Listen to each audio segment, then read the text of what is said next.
Bismillahirrahmanirrahim. Assalamualaikum warahmatullahi wabarakatuh. Alhamdulillahi rabbil alamin.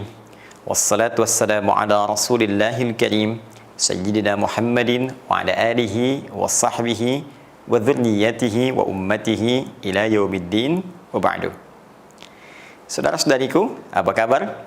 Berjumpa kembali dalam program Si Tama, serupa tapi tak sama, menggali limpahan mukjizat makna Al-Quran yang memberikan kedalaman hikmah kepada kita akan misi kehidupan yang kita lalui di dunia sampai berpulang kepada Allah Subhanahu wa Ta'ala.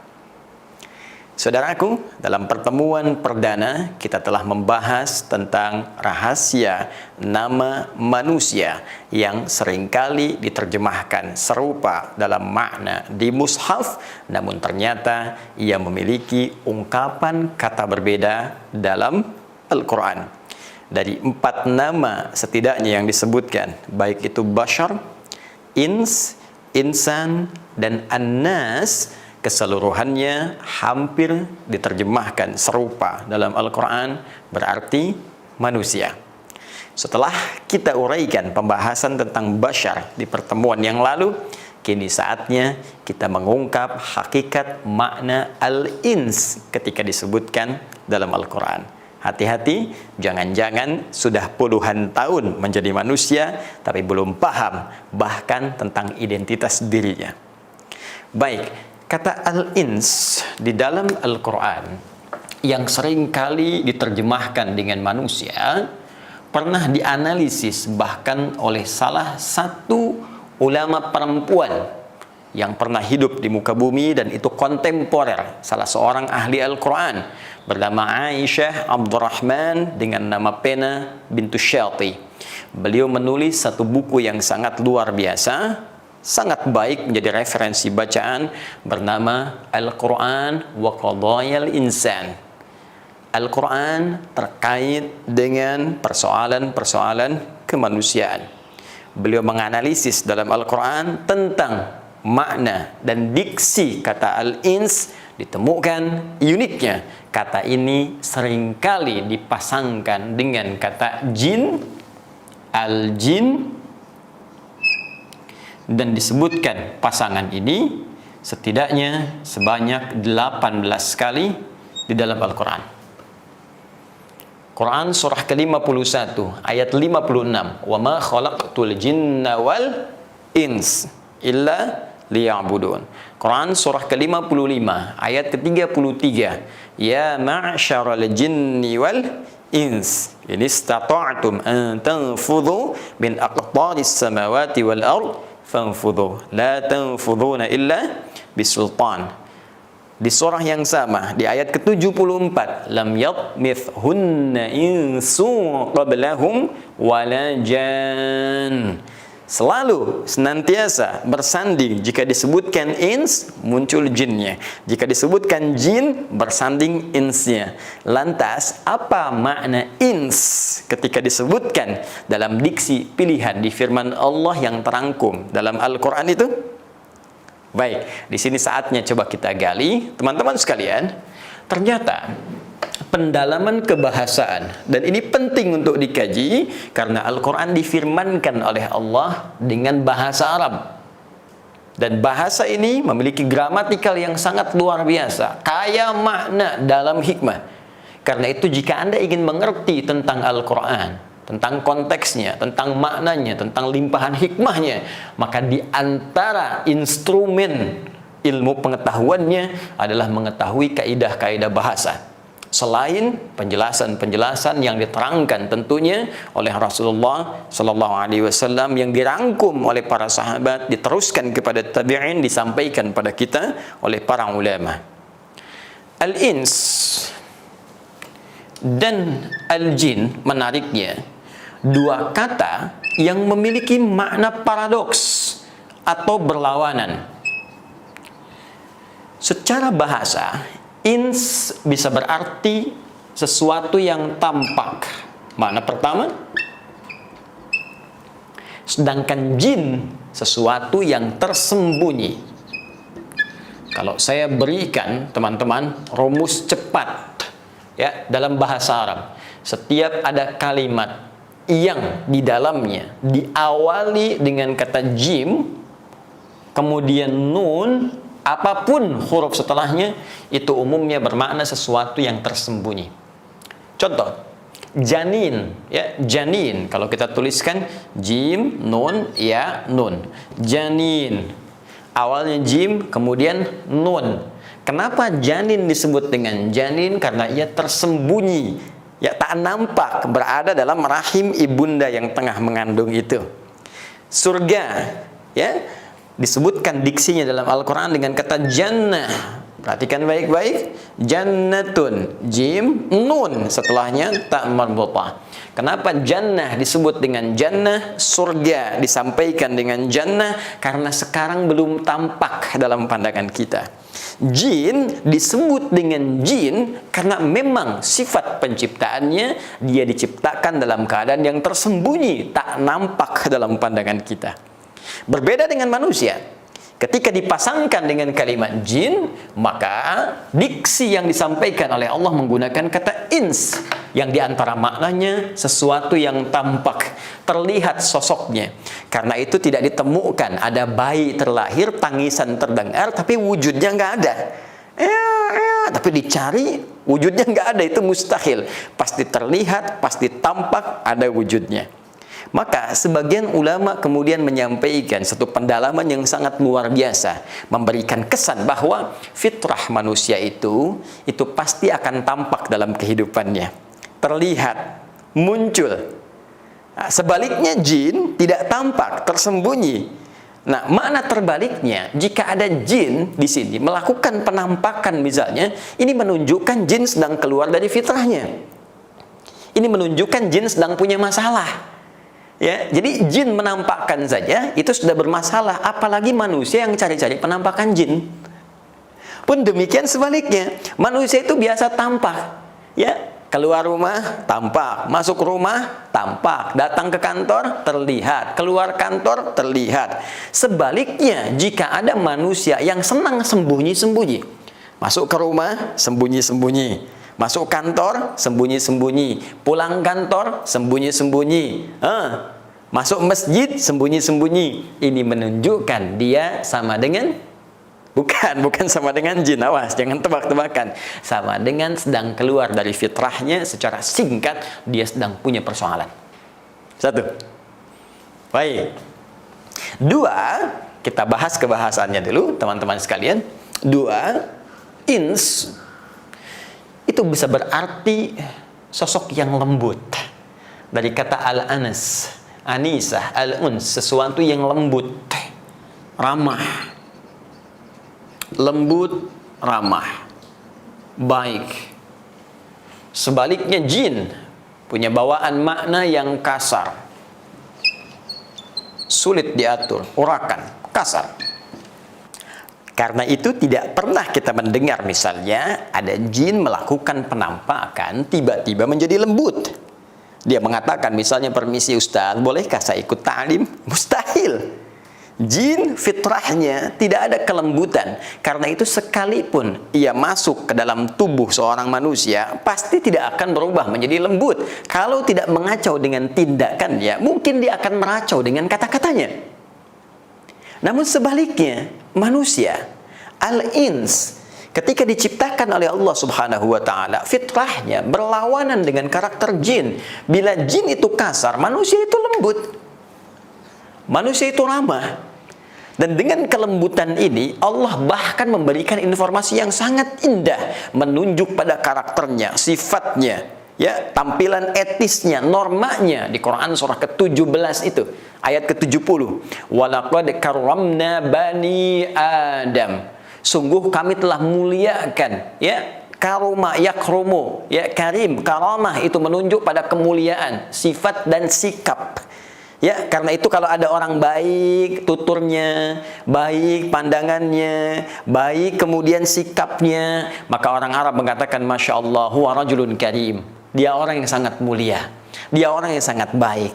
Nah, manusia disebut oleh Allah bawaannya itu baik. Ya karena itu ketika seorang manusia berbuat yang tidak baik, fitrahnya akan menolak. Kalau Anda mau tes, silakan. Orang yang tidak pernah berdusta, kemudian dia mencoba untuk berbohong. Ketika lisannya berkata yang tak baik, hatinya pasti akan menolak. Itu tidak benar. Ya, pun demikian, ketika lisan berkata kasar, padahal sebelumnya Anda tidak terbiasa mengucapkannya, tak punya kosakata yang buruk itu, begitu lisan mengucapkan, hatinya pasti akan mengingkari. Kenapa? Karena fitrah manusia jauh dari kekasaran. Fitrah manusia jauh dari sifat-sifat yang buruk mencekam. Fitrahnya lembut dan ramah. Karena itulah penting kita kembali pada pedoman Al-Quran. Ketika mengajarkan bagaimana kita bersikap, maka Allah membimbing kita dan mencegah dari hal-hal yang bisa mengeluarkan kita dari fitrah kemanusiaan. Contoh, Quran surah ke-49 ayat 11-12 itu. Bagaimana Allah meminta kita menjaga lisan supaya tetap dalam keramahan, kebaikan, kelembutan itu. Ya ayyuhalladzina amanu.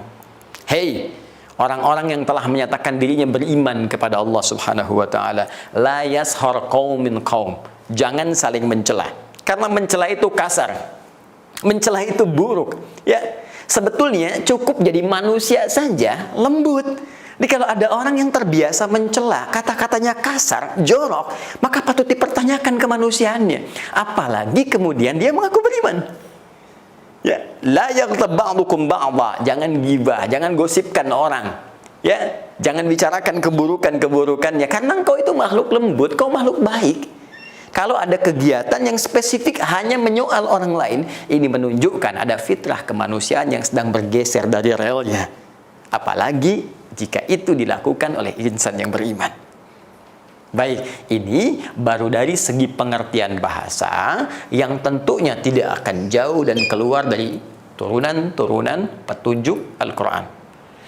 Sekarang, mari kita lihat tentang turunan makna al-ins dalam paparan Al-Quran. Seperti apa esensi atau hikmah penamaan manusia dari sudut pandang Al-Quran, bukan sekedar dari tuturan atau uraian kebahasaan saja. Baik, teman-teman sekalian, jika kita gali penjelasan Al-Quran, maka setidaknya kalimat al-ins ini umumnya akan mengerucut pada satu pemaknaan terkait dengan misi utama manusia saat ia beraktivitas di bumi hingga kembali kepada Allah Subhanahu wa taala. Inilah esensi misinya. Hati-hati. Baik itu Anda yang menjadi seorang guru, Anda yang menjadi seorang pejabat, seorang pengusaha, seorang birokrat, diplomat, pedagang, apapun itu. Sepanjang Anda manusia, maka esensi semua passion, semua aktivitas kita itu akan mengerucut kepada misi yang akan dipertanggungjawabkan di hadapan Allah Subhanahu wa taala. Dan ketika Allah melekatkan esensi misi kita ini, disebutkanlah nama ins dalam paparan dimaksud. Quran surah ke-51 ayat ke-56. Paling kanan agak ke atas sedikit di mushaf. Perhatikan kalimatnya. Wa ma khalaqtul jinna wal ins illa liya'budun. Dan tidaklah aku ciptakan jin dan manusia. Sekarang kita biarkan dulu jinnya, kita fokus pada manusianya. Ingat kalimatnya ins. Wa ma khalaqtul jinna wal ins. Dan tidaklah aku ciptakan jin dan manusia itu. Perhatikan baik-baik. Saya berikan rumus sebentar. Kalau ada satu kalimat, misal, saya hapus dulu.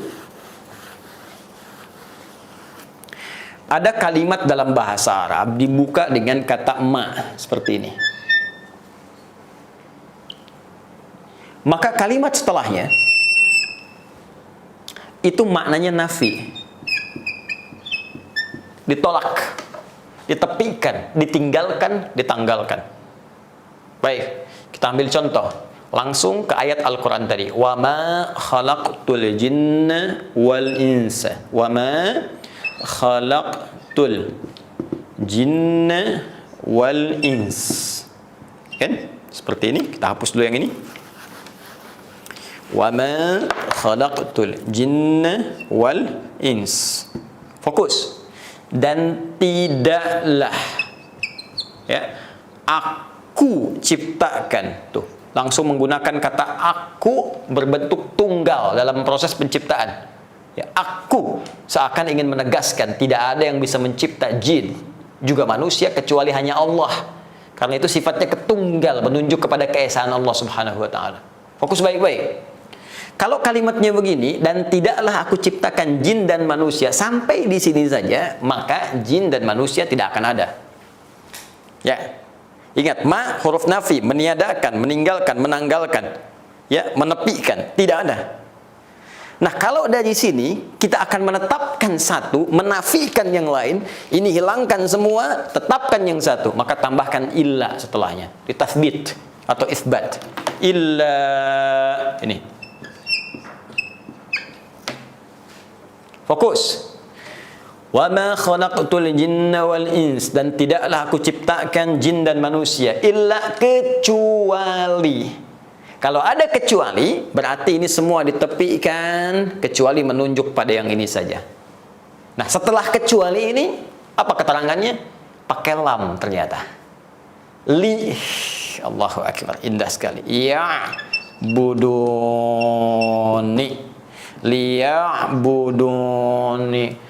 Kalau menunjuk kepada objek lagi, benda lagi, makhluk lagi, maka yang ditafsirkannya, yang ditetapkannya langsung makhluknya. Contoh, wa ma khalaqtul jinna wal ins illa Adam misalnya, disebutkan makhluknya. Tidaklah aku ciptakan jin dan manusia itu kecuali hanya Adam saja. Artinya jin nggak ada, manusia lain nggak ada kecuali Adam. Jelas? Tapi kalau menggunakan lam, li, dan setelahnya kata kerja, maka ini menunjuk pada satu tujuan, penetapan sebuah tujuan. Ya. Paham? Oke, kita kasih bandingan supaya lebih dalam pengertiannya. Lihat sini. Ma nafi itu sama juga dengan la nafi. La. Jadi kalau hurufnya sama-sama menepikan, menyediakan, ya. Hurufnya sama-sama menepikan, meniadakan, bisa menggunakan ma, bisa menggunakan la. Contoh pakai la. La ilaha. Ya, syahadat kita asyhadu an la ilaha. Ininya nafi. La ilaha, tidak ada Tuhan. Sama sekali nggak ada. Sampai sini artinya menafikan Tuhan. Paham nihilisme yang tertolak dengan sendirinya. Baik, kemudian setelah itu ada illa. Illa. Kita menafikan semua Tuhan, illa setelah la di sini ada illa. Illanya disebut tathbit atau isbat untuk menetapkan. Nggak ada Tuhan kecuali Allah. Kecuali Allah saja yang Tuhan, yang lain tidak. Jadi di sini bukan menunjuk pada tujuan, tapi penetapan bahwa Allah adalah satu-satunya Tuhan dan menolak yang lainnya dipertuhankan. Tapi kalau kalimat setelah illa ini menunjukkan kata kerja, apalagi diawali dengan lam harakat kasrah, maka ini kembali menunjuk makna awal tadi, tujuan. Makanya lamnya di sini bisa diartikan dengan ghayah, lam yang menunjuk pada tujuan sesuatu. Seakan-akan Allah ingin menyampaikan, tidaklah aku ciptakan jin dan manusia itu kecuali tujuan penciptaannya itu hanya ini.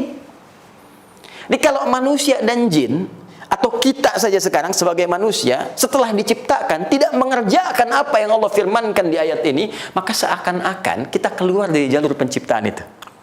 Kalau bahasa tegasnya, kayaknya nggak dianggap manusia gitu. Karena tujuan diciptakannya untuk ini, jadi kalau nggak ngerjakan nggak dianggap. Jelas, diabaikan oleh Allah. Nah, sekarang apa tujuan penciptaannya itu? Esensinya apa? Sampai kita berpetualang di bumi, menjadi khalifah, saling menggantikan. Khalifah itu diantara maknanya saling menggantikan. Wa khalafa ba'duhum ba'dan i'adha'us shalah. Dan kami akan gantikan satu generasi dengan generasi yang lainnya. Kalau sudah ada umat yang lalai, maka datang umat yang lebih baik. Gantikan. Kita dengan keluarga saling menggantikan. Ayah meninggal, anak datang. Anak meninggal, cucu datang. Saling menggantikan, karena itu disebut dengan khalifah, salah satu maknanya. Nah, esensi kekhalifahan kita, apapun status, aktivitas kita, passion kita, mau pengajarkah, diplomatkah, birokratkah, dan tadi seperti kita ungkapkan, tetap esensinya ya'budun, supaya aktivitas itu menjadi ibadah. Ini intinya. Itu esensinya. Ya. Ibu yang sedang merawat anak, bagaimana caranya dalam merawat itu sebagai ibadah, tujuannya kepada Allah Subhanahu wa taala. Duhai teman-teman, Anda yang bekerja di birokrasi, sudahkah meniatkan pekerjaan Anda sebagai ibadah karena Allah? Di diplomasi, apakah tugas diplomasi Anda diniatkan sebagai ibadah karena Allah? Hei teman-teman yang berniaga, apakah sudah meniatkan niaga Anda untuk beribadah kepada Allah? Duhai juga kami para ustadz, apakah benar ceramahnya diniatkan karena Allah? Atau jangan-jangan hanya menarik peminat saja, menambah subscriber saja untuk di media sosial, naikkan popularitas saja. Jangan-jangan selama ini menyampaikan segala hal tujuannya ternyata bukan ibadah. Ya. Atau lebih besar lagi, apakah selama ini dari sejak tidur sampai bangun tidur lagi, kegiatan kita sudah menjadi ibadah di hadapan Allah Subhanahu wa taala? Coba dicek. Hati-hati. Ada hitungan sederhana yang menyebutkan bahwa setengah usia manusia itu umumnya dipakai tidur. Jadi kalau ada orang, bayangkan ya, usianya misalnya 40 tahun lah, ya, usia kematangan seseorang misal 40 tahun. Ya, kalau tesis sederhana ini digunakan berarti setengahnya, ya, itu 20 tahun dipakai tidur. Ya, ini tentunya butuh pendalaman, tapi ini secara umum saja. Dari bayi banyak tidur, setelah dewasa tidur siang, tidur malamnya, tidur kecapeannya dikumpulkan, misal setengah usianya. Berarti yang digunakan beraktivitas, yaitu sisanya 20 tahun digunakan beraktivitas. Berarti di sini makannya, di sini minumnya, kerjanya, candanya, termasuk maksiatnya, dari sini semua. Saya mau tanya, dari 20 tahun ini berapa yang sudah jadi ibadah? Jangan lu pesimis, kita ambil setengahnya, 10 tahun ibadah. Tuh. Baik, dari yang ibadah ini 10 tahun, mungkin sholatnya kita hitung, puasanya, zakatnya, ada hajinya, umrahnya, sudah pasti diterima.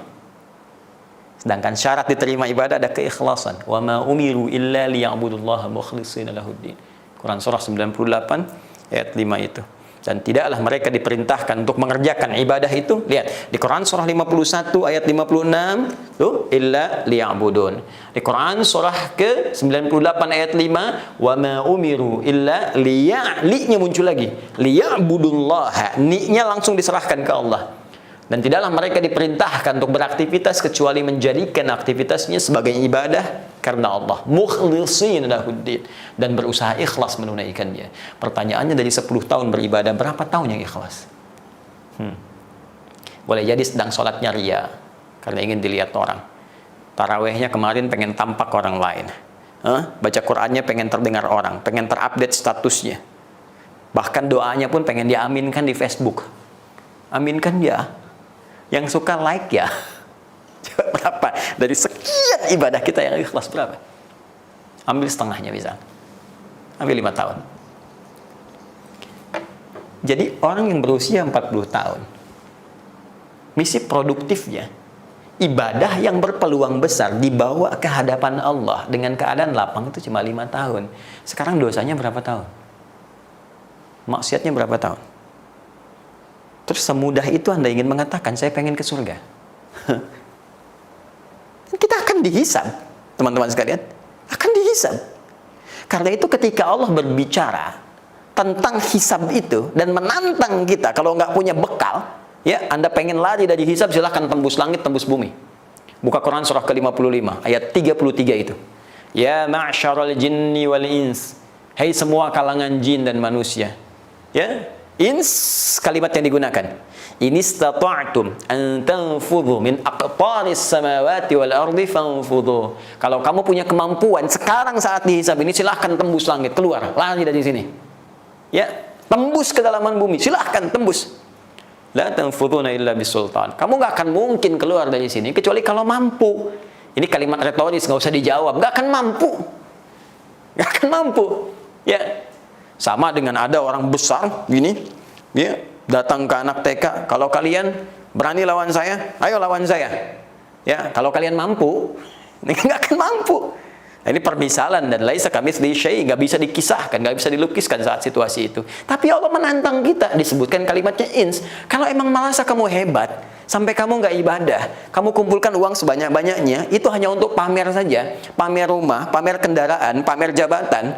Engkau berusaha meraih kedudukan dengan segala engkau kerahkan, bahkan keburukan kau tampakkan hanya untuk dapat kedudukan. Sekarang kata Allah, gunakan kedudukanmu. Ayo, kabur dari sini. Bisa nggak?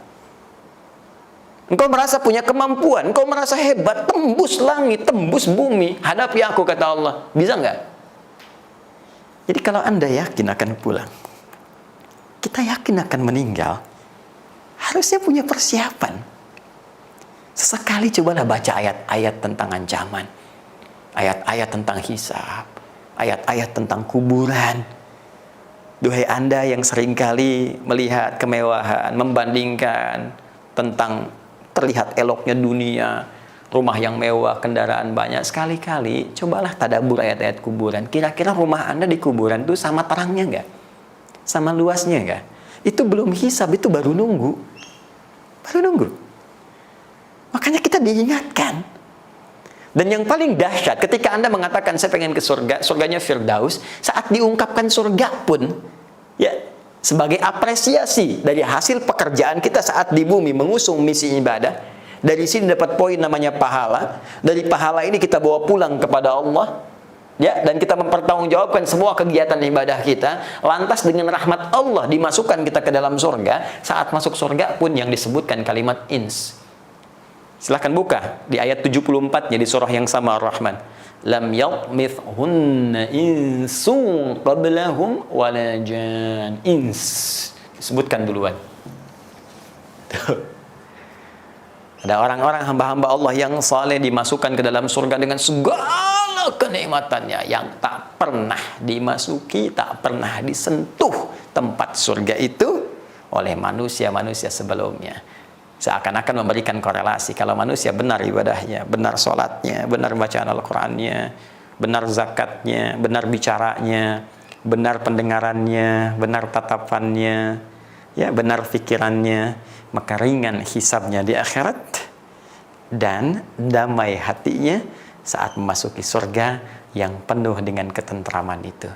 Sekarang pertanyaannya, dari sekian puluh tahun kita hidup sebagai manusia, sudah siapkah kita dihisab di hadapan Allah? Bila belum merasakan situasi kedamaian di hati kita untuk suasana hisab itu, segeralah bertobat, kembali ke dalam jalan kehidupan kita, dan menata kurikulum ibadah sesuai dengan amanah yang Allah titipkan kepada kita. Maka mulai dari sekarang, jadi seorang ayah yang mendidik keluarga, niatkan untuk ibadah karena Allah. Jadilah merawat anak untuk ibadah karena Allah. Suami memperhatikan istri untuk ibadah karena Allah. Demikian sebaliknya.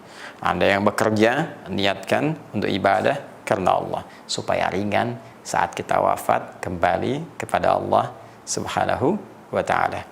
Semoga bermanfaat, memberikan kedalaman hikmah, menanamkan ke dalam jiwa kesadaran yang tinggi untuk kembali, dan semoga kita disayang oleh Allah Subhanahu wa ta'ala. Jika belum mampu berlomba meningkatkan ibadah dengan orang saleh, maka segeralah berlomba dengan para pendosa yang berbuat salah untuk bertobat kepada Allah Subhanahu wa ta'ala. Adi Hidayat, wa akhiru da'wana alhamdulillahi rabbil alamin. Assalamualaikum warahmatullahi wabarakatuh.